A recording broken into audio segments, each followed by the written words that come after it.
So இன்றைக்கி theatres ரிலீஸாக இருக்கிறது தனுஷோட இட்லி கடை படம் எப்படி இருக்குன்னு சொல்லி இப்போ நம்ம பார்த்துடலாம்.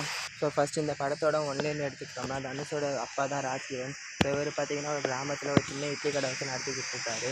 ஸோ அவருக்கு அப்புறம் பார்த்தீங்கன்னா தனுஷ் அந்த கடையை நடத்துவார்னு பார்த்தோம். ஸோ அவருக்கு அது பார்த்தீங்கன்னா பிடிக்காம வெளியூரில் போய் பார்த்தீங்கன்னா ஒரு ஹோட்டலில் வேலை செய்யலாம் போகிறாரு. ஸோ அப்படி போன இடத்துல பார்த்தீங்கன்னா நம்ம வில்லன், அதாவது அருண் விஜய்க்கும் தனுஷுக்கும் பார்த்தீங்கன்னா ஒரு சின்ன ஈகோ கிளாஸ் ஏற்படுது. ஸோ அப்படி அங்கே வேலை பார்த்துட்டு இருக்கும்போதே பார்த்தீங்கன்னா ராஜ்கிரண் இறந்துட்டாருன்னு சொல்லி பார்த்தீங்கன்னா தனுஷுக்கு நியூஸ் வருது.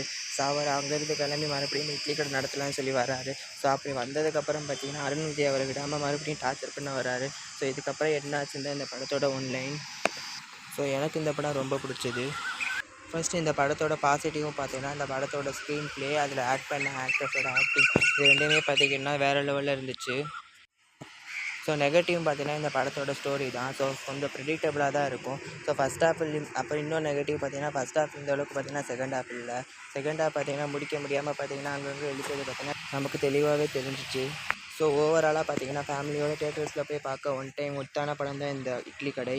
மிஸ் பண்ணாதீங்க.